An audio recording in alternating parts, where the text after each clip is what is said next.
Welcome to the Louder Than Silence podcast with your host, CG Wagner.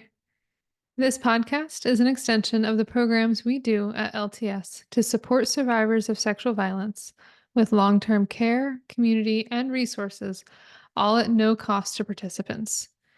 This month's episode is Anxiety and Depression with PTSD. In my early 20s, I dealt with Lyme disease. The treatment took over a year and was a grueling process. Toward the end of my treatment, my doctor recommended that I talk to a therapist and referred me to someone that he trusted. He recognized that something was going on beyond the physical issues I was experiencing. I went to 2 appointments with this person. On the receipt after the second appointment, I noticed a diagnostic code. And me being the inquisitive person that I am, I decided to look up what that code meant. She had diagnosed me with acute depressive disorder. I immediately went into self-defense mode. I was angry and very dismissive of her assessment of me. There was no way I could possibly be depressed. Clearly, she had it wrong. There was no room for considering that she might actually be right. I mentally couldn't cope with the concept that there was yet another thing wrong with me. And ironically, this is a sign of depression, that there's simply not enough energy, capacity, hope, you name it, to deal with another thing being thrown my way. This naturally means that I did a grand total of 0 things to address the depression. To me, it was a misdiagnosis, not something to add to the list to navigate. Surprise, surprise, not addressing it didn't make it go away on its own. A few years later, I accepted a position for work as the pastry chef and manager of a new bakery location for a local restaurant group. I had never managed a staff before, and now I was responsible for all the ins and outs of making this bakery function. It was a lot. It also overlapped nicely with my personal life, spiraling deeper and deeper into harmful and painful circumstances. So I doubled down on keeping on top of every piece of minutia at work. Nothing escaped my notice. I was on top of everything in painstaking detail. There was never a moment when my brain wasn't going mile a minute, creating lists upon lists of what needed to be done and what needed to be managed. I got to the point where I would go to work, frantically ensuring everything was running perfectly and that I didn't miss a thing, and then come home and be entirely incapacitated, unable to perform the simplest tasks. I was flawlessly executing at work, but couldn't manage to go to the grocery store to get myself food. And sadly, the disparity between these two parts of my life never even crossed my mind. If you asked me at that point in my life, I would have told you that there was absolutely no way I was either depressed or anxious. In my mind, depression wasn't real, and anxiety was a lack of faith. The truth is, I was deeply depressed and massively anxiety ridden. In the previous episode, PTSD symptoms, I mentioned the difference between compulsive and impulsive coping strategies. I tend toward compulsive coping mechanisms. Had I been more inclined to pursue impulsive coping skills, I doubt this podcast or Louder Than Silence in general would exist. What kept me going was that my primary coping strategy was performance and perfectionism. Not giving 200% of my time, energy, and abilities to work was never an option. Fortunately, that kept a roof over my head and food in my belly when I remembered to feed myself. Unfortunately, it means that I continued down a path that further ingrained the notion that I should always be put last and that I shouldn't have any needs. And this is sadly common for many survivors. But survivors, or anyone for that matter who has PTSD, have extremely high rates of depression and anxiety. Of course, I can have grace for that now, but at the time, there was no way I was going to give myself space for it. Hopefully, someone listening to this can take some notes from me learning the hard way. This is episode 4 of the Survivors Have Paid Enough series, where we explore 8 areas of health and dive into how survivors of sexual violence have all areas of their lives impacted by the trauma they've experienced. We started this series by exploring how mental health is affected by sexual violence. We started this by taking a deep dive into PTSD. We followed up with last month's episode where we explained what some of the symptoms of PTSD can look like. This episode, we are specifically looking at another facet to the impact to mental health through 2 specific PTSD symptoms: anxiety and depression. We'll look at how these manifest, the interplay between the two, and what it looks like to take steps to address them. A good place to start is to offer ourselves and anyone else dealing with anxiety or depression some grace. In and of themselves, neither of these are a bad thing. There's no moral implications to either of them. Remember, both of these are coping strategies. It's what our brains and body do to protect us in the face of overwhelming trauma. And this doesn't mean that we're stuck with them forever or that we are resigned to dealing with them indefinitely. As we heal, we have the opportunity to see the ways anxiety and depression impact us and decide what, if anything, we want to change. Like all healing, it's a process and it takes time. But we can take steps forward. And for a framework, I'm talking about depression and anxiety connected specifically to PTSD symptoms. Either anxiety or depression can stem from a lot of places, but what we're talking about today is specifically both of these as a result of traumatic events in our lives. So let's start by unpacking depression a little. When I think of depression, I often frame it as a feeling that the past is out of control and too much to handle. Something that I didn't realize for a long time is that it is one of the stages of grieving. When a person goes through something traumatic, there is a lot to grieve: the loss of self, of safety, of health, and even more. In fact, that's what this entire series is about. So, our brains and our minds slow things down so that we can manage the grief that we feel, even if we don't understand that it is grief at all. As survivors heal, I've heard people say many times that they feel a need to withdraw from the world, that everything out there is too much to handle. And this totally makes sense.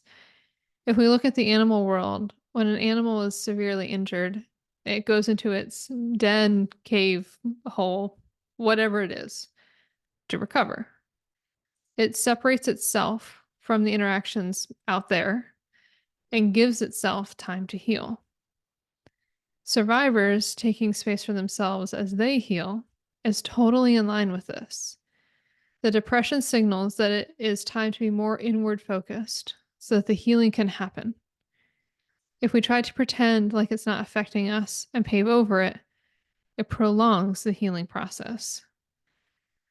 Now, this is not to say that living with depression feels great, because it doesn't. Everything is exhausting. The body feels heavy and has no energy. There's no drive, no desire to do things we typically enjoy or to try anything new. The senses feel dull, like everything's kind of gray or muted. It generally feels like trying to trudge through another day. There's little joy or spark or pep. But all of this slowing down is with the purpose of trying to prevent more injury as a survivor deals with the wounds. Think of it like you would a physical injury. You would have to rest, give yourself a break to recover. There is a wound after trauma that needs to heal, and your body, your mind, and your soul needs space to do that. On the other hand, anxiety is a feeling that the future is out of control and too much to handle. It's the way our brains and bodies cope by trying to manage the unknowable parts of life.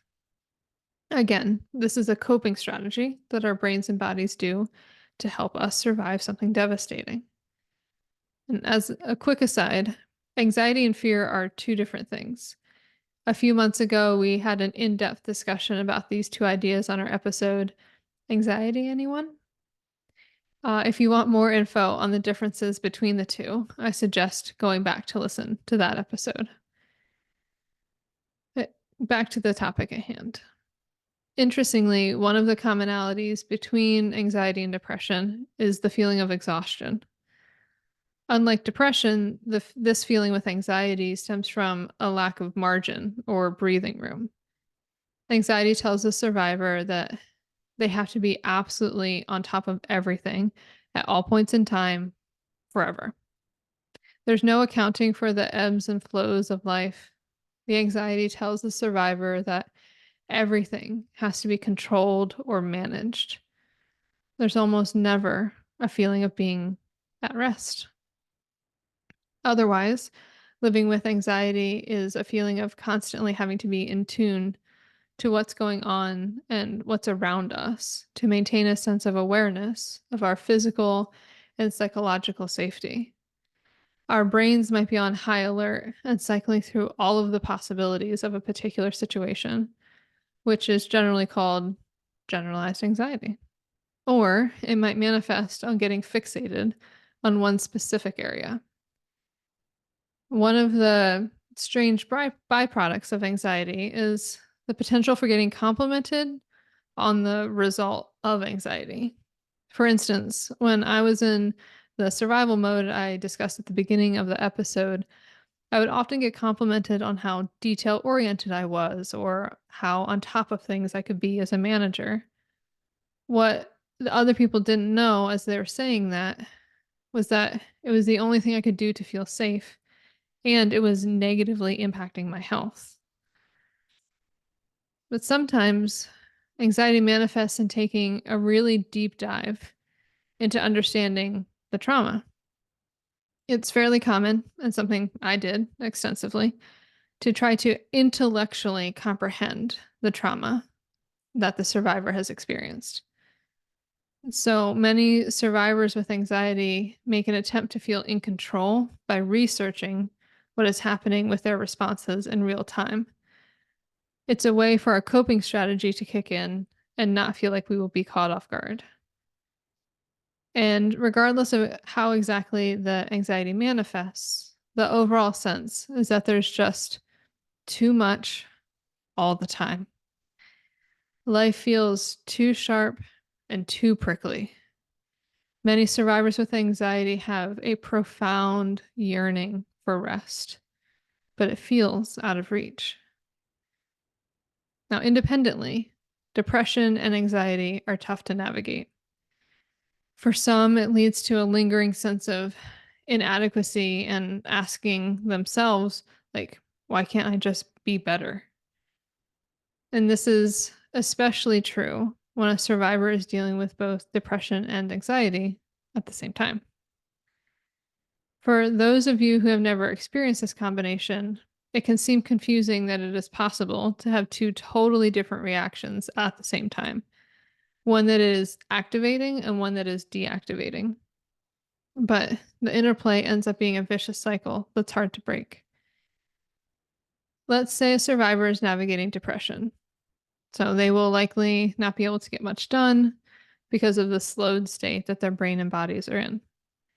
Over time, they are less and less able to stay on top of everything that needs to be managed for a stable and peaceful life. They notice how more and more things are piling up. Start running a mental tab, or even begin making lists for what hasn't been taken care of. And because there's not much else grabbing their attention in this slowed state, the list of things to do becomes more and more in the forefront of their minds. Soon it's almost all they can think about, their brains jumping from one uncompleted task to the next. It's just one small step away until they were fully dealing with anxiety. And if the person starts from a place of being anxious, they have a laundry list of things to keep track of. If they're anything like me, they have several lists at the same time with their designated tasks in a particular category. It's a full-time job just trying to keep tabs on everything that there is to do. Naturally, this leads to a feeling of exhaustion from trying to stay on top of everything. But the anxiety keeps pushing forward, telling the survivor that everything on the list is crucial. Nothing can be dropped. There can't be any space given to themselves. There is no margin. Not surprisingly, this leads to profound burnout. Often there is a collapse moment where the survivor can no longer do anything at all because the body and mind are just so desperate for a break. This is when they end up in depression, as the primary coping strategy becomes needing space from everything in their lives. This cycle of depression to anxiety, back to depression, can be incredibly disheartening. It can feel like a roller coaster that you can't get off of. So, what can a person do to address the anxiety and depression in their lives that result from PTSD? Well, first of all, remember that even people without PTSD have periods of time where they feel anxious or depressed. Anxiety can come from all sorts of places, like starting a new job or moving to a new city. Depression is a natural outcome of loss, like the death of a loved one or a divorce. Both anxiety and depression happen in the ebb and flow of life, independent from sexual violence or acutely traumatic events. Also, keep in mind that these are coping strategies that your body and brain are using so that you can manage the trauma response that you have. Be kind to yourself. You are not broken, you're not damaged. In fact, your body and brain are working very well to keep you going in the face of something absolutely devastating. I have found it very helpful to ask myself when these things, when anxiety and depression, have been useful for me. Instead of labeling anxiety and depression as something inherently bad or wrong, take a moment to thank yourself for making it through to this point. You can then check in to see if there's a part of the anxiety or depression that you can let go of because it's no longer serving you. Remember, change is never like flipping a switch. It's more like trekking into the wilderness. You take the next step that's in front of you, trusting that the path that you're on is taking you where you want to go. Waking up one morning and declaring that you're no longer going to be anxious or depressed will likely lead to disappointment. But waking up each day and deciding to take the next step in addressing this thing will ultimately make the changes you want in a sustainable way. And at the risk of sounding like a broken record, all of this is best done under the guidance of a trauma-specific mental health care provider like an EMDR therapist. At the very least, though, seeing a therapist while addressing PTSD in general and anxiety and depression specifically is key. There's no need to blaze a trail on your own when there are professional guides to help clear the path for you. Regardless of where you are at in this journey, you can take the next step in front of you today in addressing the anxiety and depression in your life connected to the sexual violence you experienced. You can do it, and I can do it, and we can do it together. Thank you for listening to the Louder Than Silence podcast. If you'd like more information about our organization, visit us at louderthansilence.org and sign up for our newsletter, or follow us on Instagram at louderthansilence.org. If you like our work, please consider donating today. And don't forget to subscribe to the podcast for the most current episode. See you next month.